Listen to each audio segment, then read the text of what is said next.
Webinar. My name is Jason Tengco. I'm also the former executive director of NAFA, the National Federation of Filipino American Associations, and also a specialist with CLUSA. So I wanted to share a few resources and also 3 key action steps that folks can take. So the first is a list of resources, and I know that people have also been sharing their resources on the group chat, which is really great. I also just shared the links in the chat too. The first resources with Asian Americans Advancing Justice, AAJC. They're a preeminent civil rights organization based in Washington, D.C. They have a really great compilation of resources and events, which I'll actually talk about in the next slide. Act to Change is another, if you go back to the previous slide. Act to Change is another organization that's dedicated towards bullying and hate. So addressing that and fighting that. So they have another really great resource list of resources as well.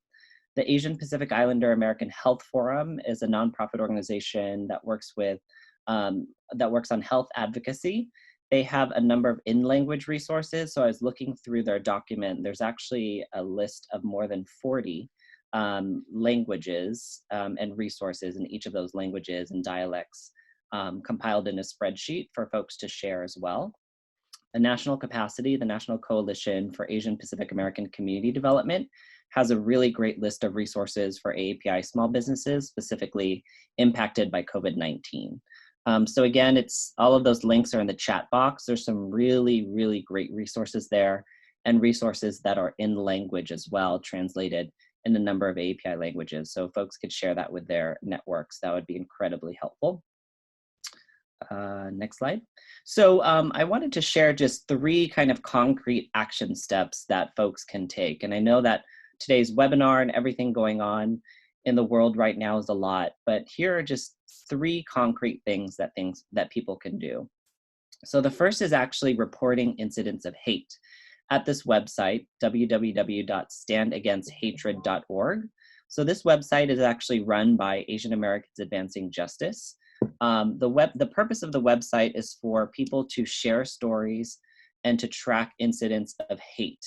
The website's actually available in 3 languages, Chinese, Vietnamese, and Korean. And the purpose of the website is not just to track hate, but it also allows Asian Americans Advancing Justice an opportunity to share these incidents of hate with the media to help uplift them and elevate the issue. They share it with elected officials and members of Congress to help develop policy and advocacy. And where there are incidents that might need legal referrals, Asian Americans Advancing Justice could help refer people to other lawyers organizations or other avenues, just in case there's kind of a legal need. So that's the first incident, is to report incidents of hate that you see at www.standagainsthatred.org. The next is to become a partner organization for Act to Change's AAPI Day Against Bullying and Hatred on May 18th. So some folks may know that May 18th is actually the birthday of Vincent Chin, who was an AAPI individual who was beaten to death in 1982. And to commemorate his death and to kind of organize around everything going on today, Act to Change is going to be organizing a series of virtual kind of town halls and other events on May 18th to really help organize the community around against, I should say, bullying and hatred and everything going on right now in terms of COVID-19. And the final action step is to sign up and attend a bystander intervention training, also organized by Asian Americans Advancing Justice, AAJC, and Hollaback.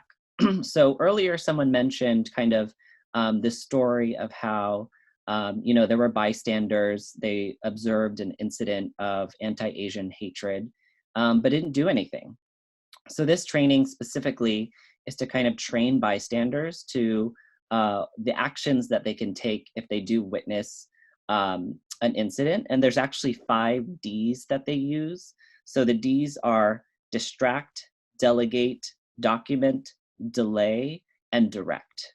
So again, that's distract, delegate, document, delay, and direct. And those are 5 Ds that people can take when they see incidents of hate. You're obviously going to have to sign up for a webinar if you want to learn more. I signed up for one on Thursday, and I can tell you myself that it was just a really extremely helpful training that I will literally use if I do ever encounter anything. It's extremely helpful, and there's a few other dates that they're available for trainings: May 2nd, May 7th, May 13, May 21, and May 30th. So people can sign up using that link, www.ihollaback.org/bystander intervention, or at AAJC's website. So those are 3 concrete things. Again, reporting incidents of hate, becoming a partner organization on May 18th, and attending a bystander training. And I hope that folks really take advantage of those resources that we mentioned earlier, but also participate in these upcoming events and webinars. So with that, I will turn it back to Anthony, and thank you again for having me.